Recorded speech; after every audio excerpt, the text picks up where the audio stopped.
Welcome.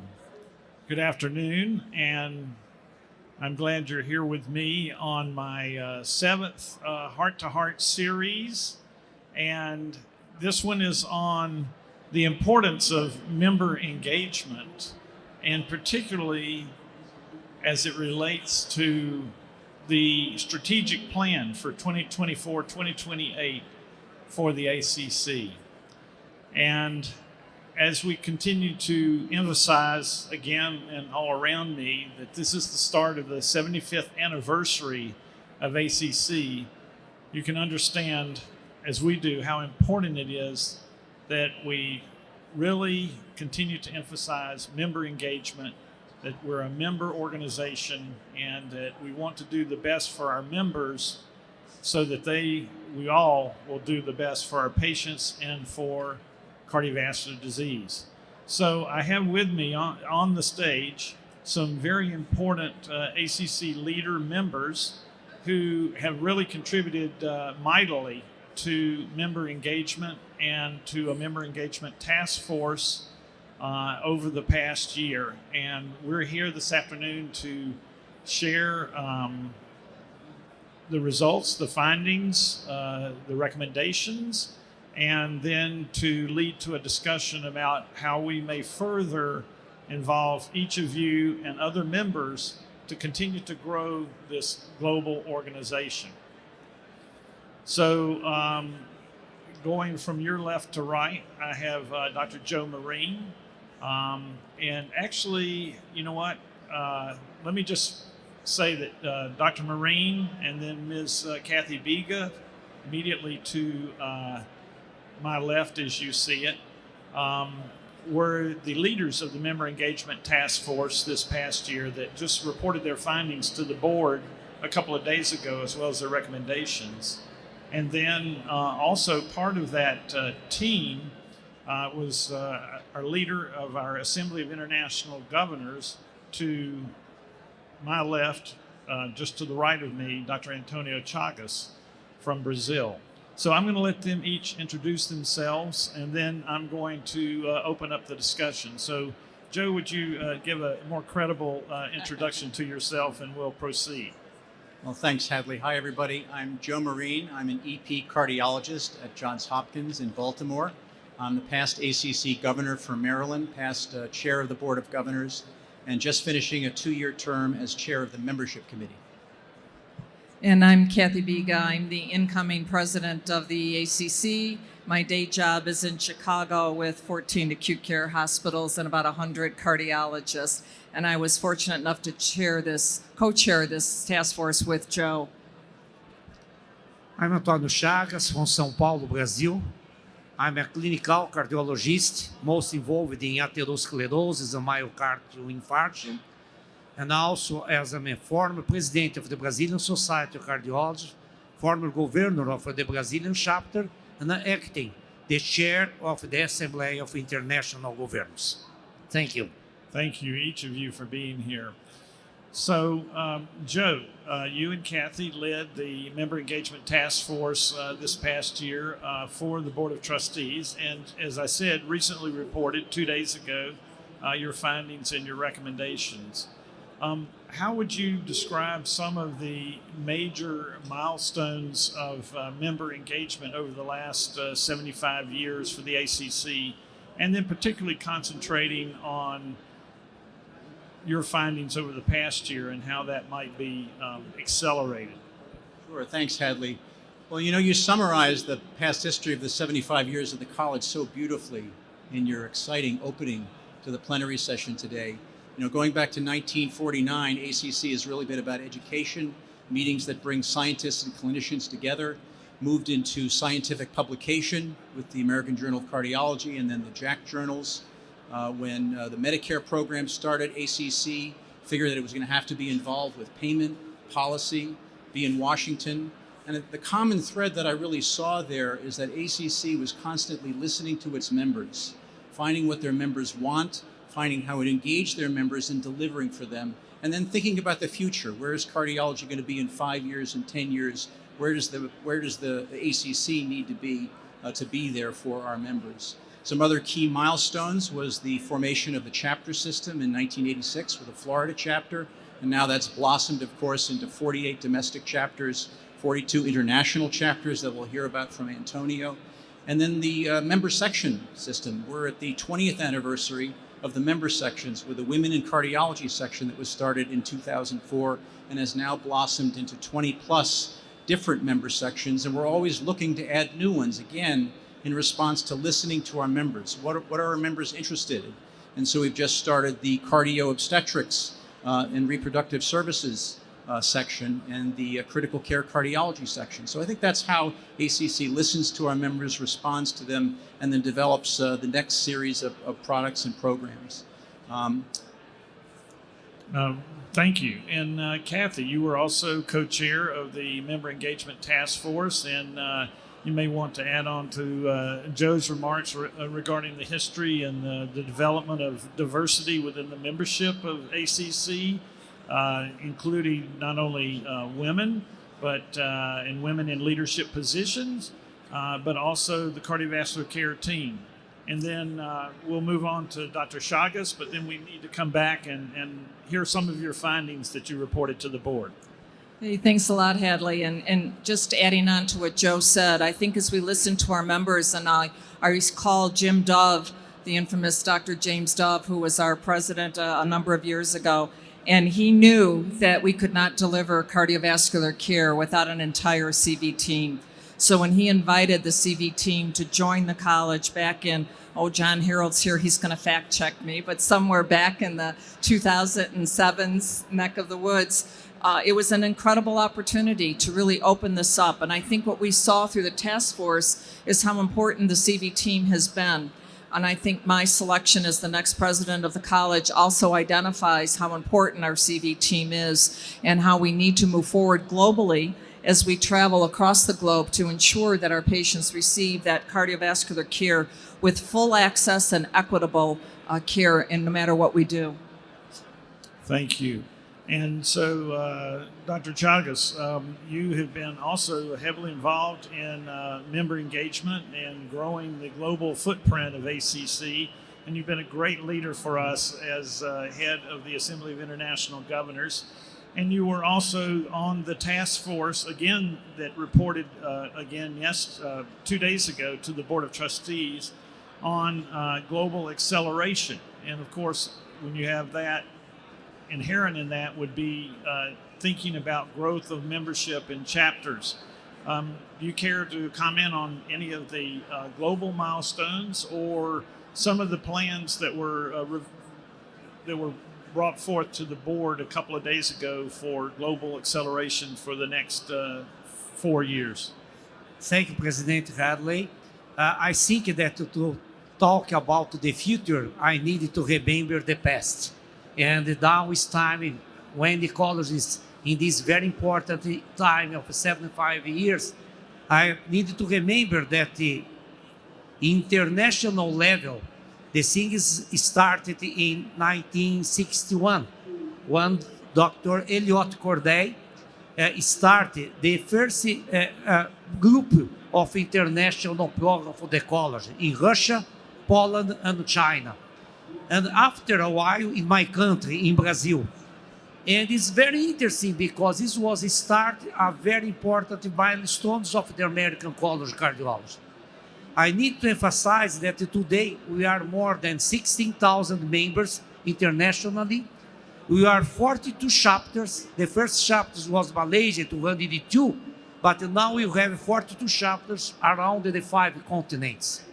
I can say that right now the ACC is one ACC, one word, and you have representatives of ACC around the world in the 5 continents. This is very important to engage new members, to have facilitated the life of the members around the world, and principally, we are working hard in terms to diminish the heart failure and cardiovascular disease. It's really a big challenge for the future, but I think that we are very well prepared for that mission for the future.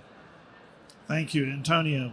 And just to remind everyone, our next strategic plan, which we've actually started this year, 2024 to 2028, has the 5 pillars of addressing health equity, educational assessment, looking at that again, creation of a new CV Board of Medicine, which you heard it earlier today and at the Heart to Heart here on this stage this morning, clinical guidance at the point of care and transformation, and clinical guidance at the point of care and also care transformation with health systems and MedAction. So now I'm turning back to our task force chairs.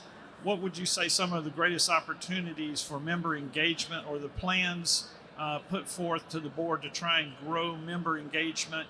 Maybe talk about some of the things like the member engagement index and some of the opportunities for those who don't get on committees and so forth.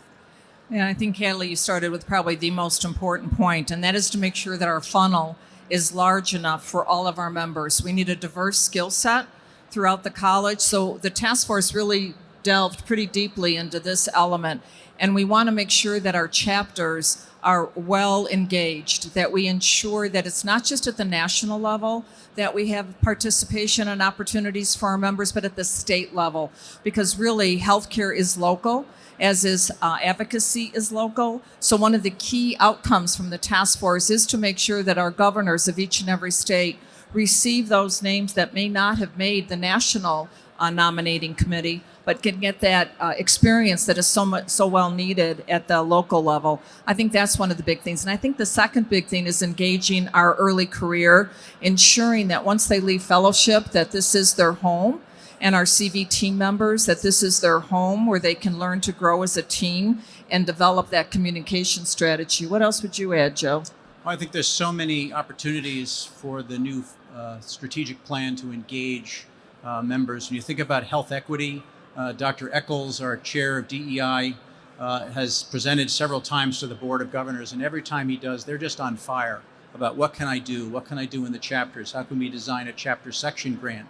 How can we use NCDR data to understand at a granular level what's happening in my city, in my region, and do something about it?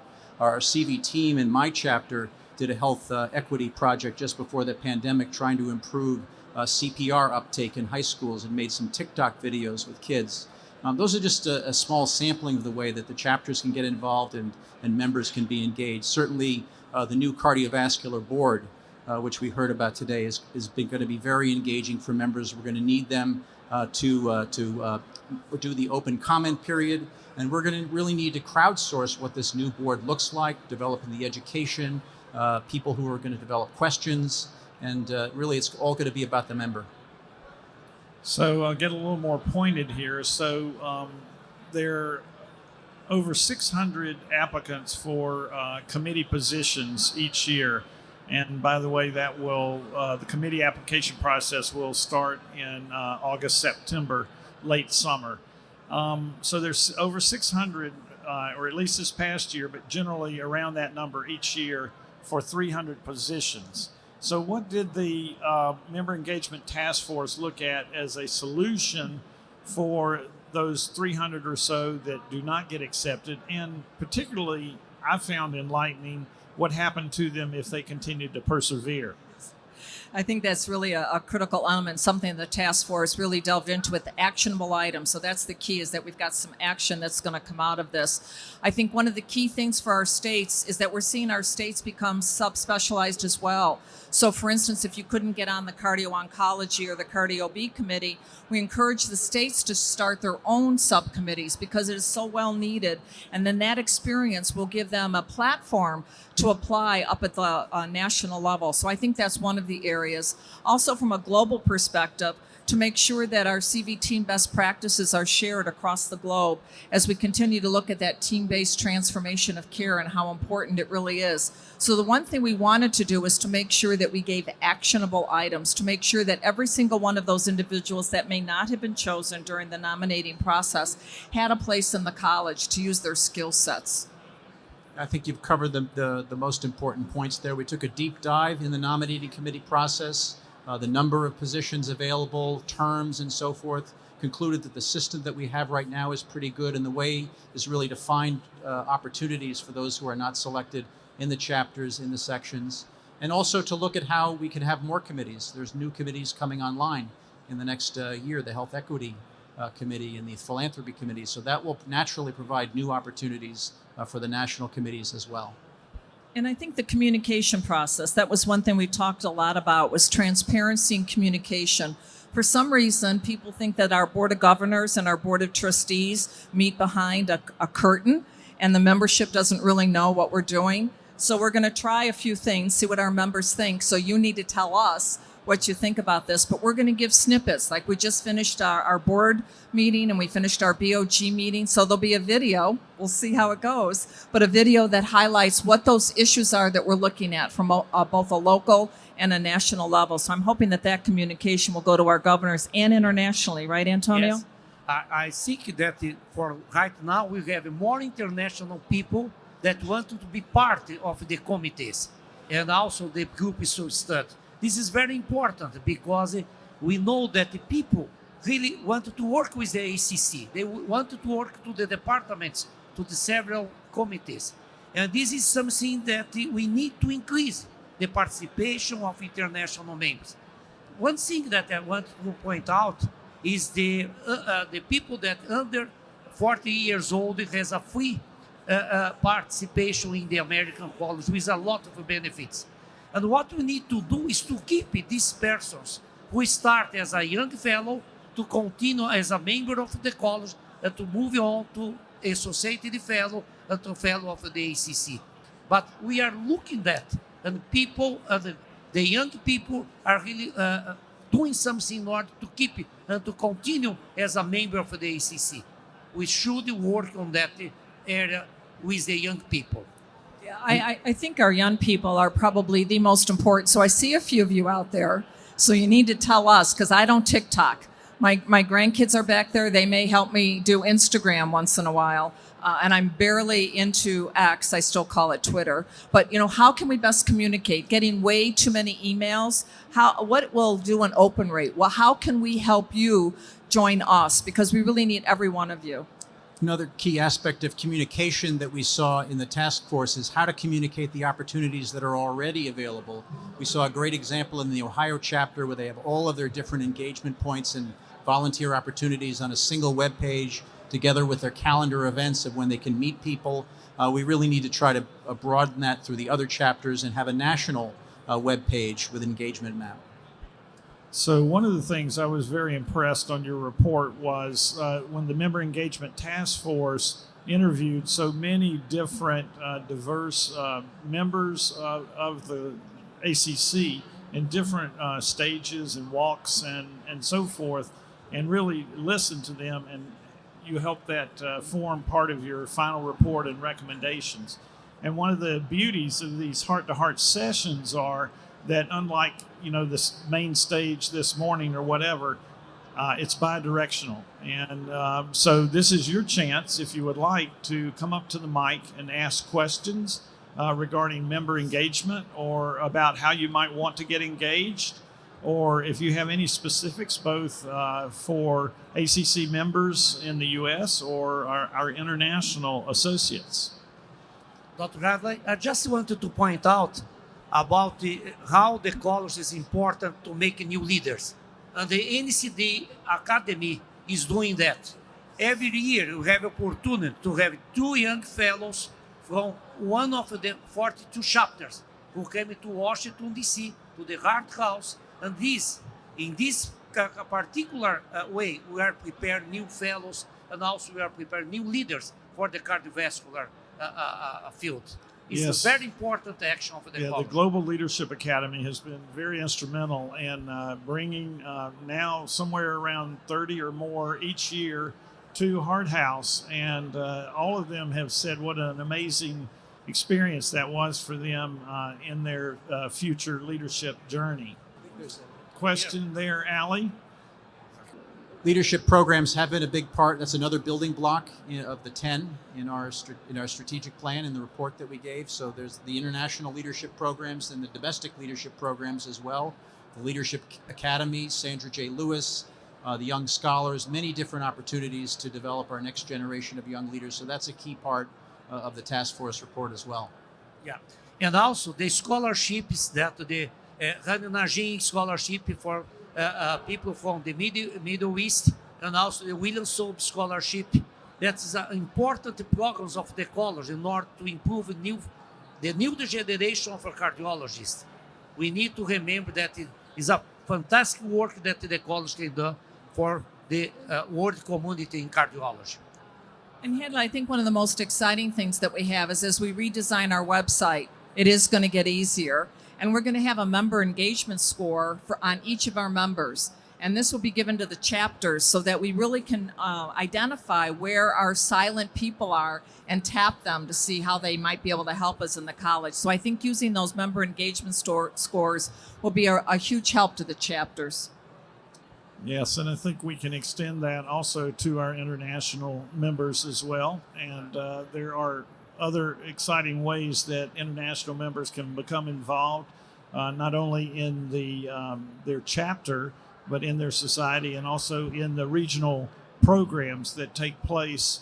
Our 3 major regional programs in Latin America, Middle East, and Asia each year. So if you can't come to ACC, come to one of those regional programs and become involved. And one thing we've neglected is it's just been so powerful has been the whole Fit Jeopardy program, which has been amazing, not only for our fits here in the U.S., but internationally. And then that leads, hopefully, to further involvement at the early career stage and then making lifelong leaders as well in the ACC. I just want to remind you, Illinois won the very first Fit Jeopardy, just in case you forgot. So, Rodrigo Esper from Sao Paulo. Yes. Yeah, Thank good to see you, Dr. Esper. To be part of this program. My name is Rodrigo Esper from São Paulo, Brazil, and I consider very much the AC American College of Cardiology. And now I applied for the fellow. I'm now a fac. But what's the next steps that for the international guys that would be more close for the American College? That's because I think it's very important. It's a reference, it's a worldwide reference of quality and improve care in cardiology. So I'm going to branch out here and talk to someone who has walked that walk, and that's Dr. Benny Levinson. Benny, why don't you just describe your journey through ACC? He's one of our major international leaders now. Well, I don't want so much to talk about my journey through ACC, but you were asking about the future. I think the future lies in the global understanding that we are one family of cardiologists. And so everybody within the ACC, every member of ACC, should talk to colleagues in their region, in the hospitals, and encourage them to become members. And I think this society, this American College of Cardiology, is much more than the sum of all of us, and it's the professional family. We all have our families at home, but the official professional home of cardiologists is here. So I think that's the best way to pile up with more members in the years to come. And in my vision, this is one part of the acceleration program. Yeah, and I think the other thing is we would really like to see a lot more applications for committee membership from our international members. I know time zones will become challenging, but it is one of the things that we talked about in the task force is to make sure, especially on both the clinical components as well as in our CV leadership component. And I think that would be a great place for our international fellows to become more engaged. And getting involved in your local chapter, introducing yourself to your governor, showing up at local events. Those are key ways of building up a reputation within the college to take the next step.